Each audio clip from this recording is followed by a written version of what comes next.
amen তো এটা BMW কিনবে চাইবেন হচ্ছে ভরি হবো ঘুরে হবো না একদম বিএমডব্লিউ দিয়ে কি করবো তোকে দিয়ে দিই বিএমডব্লিউটা আর কিছু লাগবে মার্সিডিজ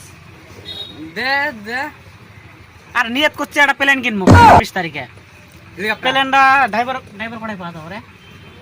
ড্রাইভার উঠতে লাগবো ড্রাইভার এটা প্লেনের ড্রাইভার এটা মার্সিডিজের ড্রাইভার তো গাইস তোমাকে কাছে যদি প্লেনের ড্রাইভার থাকে তো আমার কন্ট্যাক্ট নাম্বার আছে দিয়ে দাও আমি 26 তারিখে আমার প্লেন আসবে হচ্ছে আমি ড্রাইভার বিনা করে চলাবার পাবেন হচ্ছে না তো আরো মানে তো ওই গ্রামত গরিব চাংরা নাই গরিব মানুষ টানুষ নাই আছে আছে চারটা আছে তো গাইস ওই গ্রামত তো গরিব চাংরা আছে তে গরিব চাংরা থাকলে আমার সাথে কন্ট্যাক্ট করে কোস আমার সাথে কন্ট্যাক্ট করে কোস আমি সবাই এটা কি মানে বিএমডব্লিউ দিমু আর এটা কি মার্সিডিজ দিমু তো গাইস তোমাকে কাছেও যদি মানে তোমাকে বাড়ির আশেপাশে যদি কোনো গরিব মানুষ থাকে তো আমার নাম্বার কন্ট্যাক্ট করে দিও আর ভিডিওটা শেয়ার করে দিও আমি ওকেও মানে এটা কি মার্সিডিজ গিফট করবো আর তোমার ধরো প্লেন আছে এটা মানে প্লেনের ড্রাইভার নাই জন্য গিফট করে পাবেন না তো